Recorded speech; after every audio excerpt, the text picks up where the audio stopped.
spending money that we shouldn't be. I don't want to reduce our defense. What I wanted it to be is, I want it to be lean and lethal. Lean and lethal.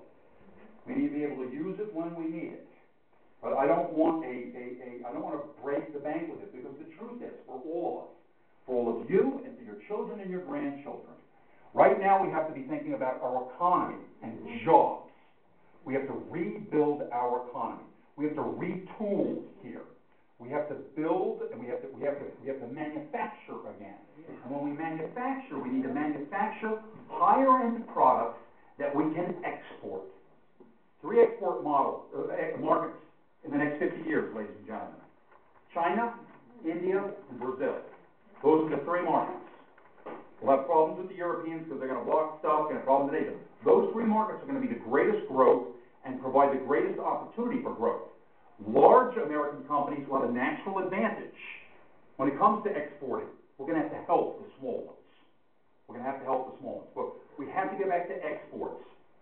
We have to forget this lunacy of cap and trade. Let's charge for carbon dioxide, right? This is a sham. This is a sham.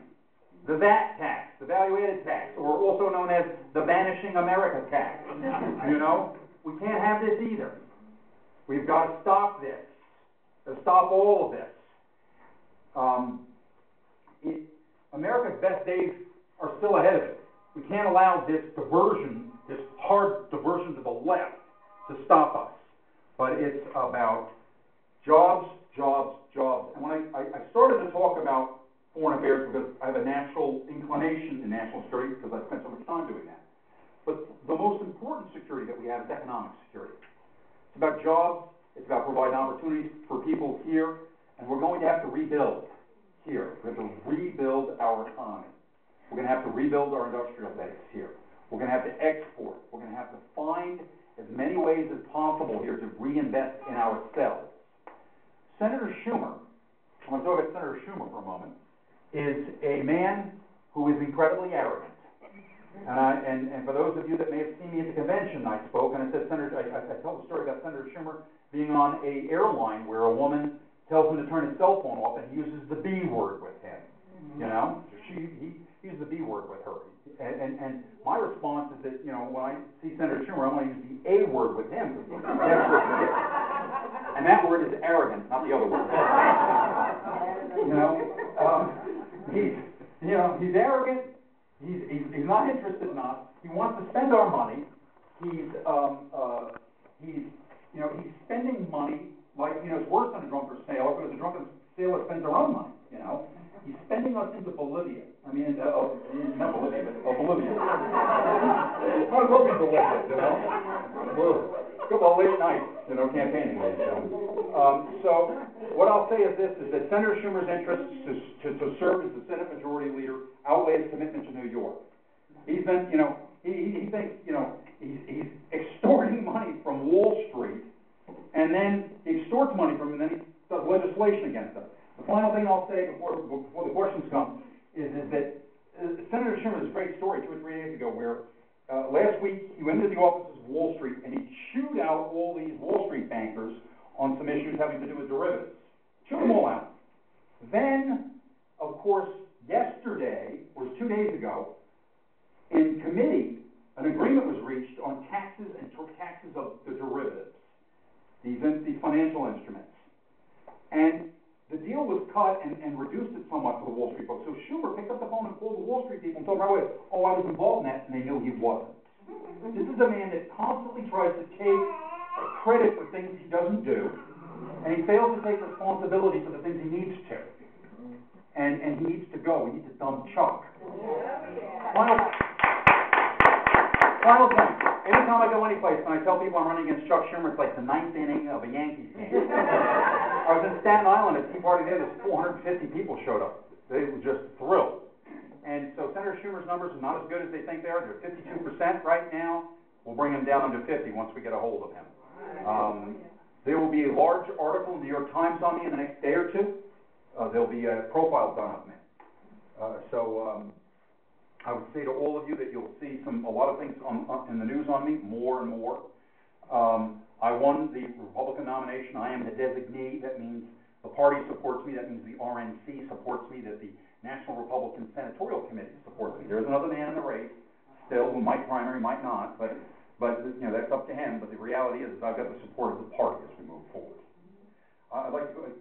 Yes, ma'am. I just want to make a comment that I heard from a politician today that said the state of New York is run by the city of New York. Because of the volume of people there. And the city of New York is so democratic. And they're spending how does it get through in the city? I mean, they're going to drive a lot of the votes. There is going to be, Republicans have won here before. You've had conservatives who have won here. And what we all have to do is every one of us, I can't defeat Senator Schumer by myself. I will need millions of people in New York to write me a check for $25. That's what I'm going to need.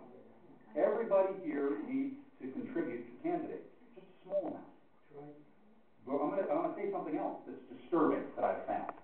I've been in New York and I've met a number of high-value donors, Republicans, and they say to me, I can't give you money because Schumer's going to be mad at me or he's going to attack my business. Republicans who won't donate to me because they say, well, Schumer's going to come after our business interests. I said, well, look, you might be afraid of Chuck. I'm not. Watch what I do to him.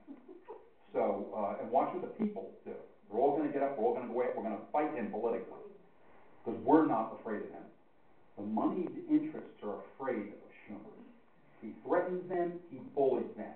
He's not bullying us, and so, if we're going to take back this country, we've got to defeat him. Yes. And if we don't defeat him, we're going to have problems because he's going to be at the others. If I wasn't going at Senator Schumer, he would be using his money and influence against other candidates. And he would be picking off other candidates that are vulnerable. I can assure all of you, we'll be at him from 6 in the morning to midnight, day in and day out. We're going to give him no relief. And in the beginning, he's not going to think, and he's going to try not to respond to me. When I got the nomination, final point, when I got the nomination, news cameras ran over right away and they said, Senator Schumer, what do you think about this guy, Gary Berntsen, the CIA guy, just got the designation? And Schumer turned to the camera and said, this is not a day for politics, no comment. And the journalist roared with laughter and said, that's the first time we've ever seen him do that. So I suspect they're doing their homework on me. I welcome them. Come on in, come on and film me, come and ask me what we're going to do, because we're going to fight him pound by pound. I'm going to be all over this state. I'm going to go to places he's never been to. And we'll bring an army against Senator Schumer because he's entrenched. He's a big, nasty, tough target. He's a liberal leader of this group. We don't want him to be Nancy Pelosi's date for the next 4 years as a spending spree in the party. So I'm here to help on that. All right, Gary, we got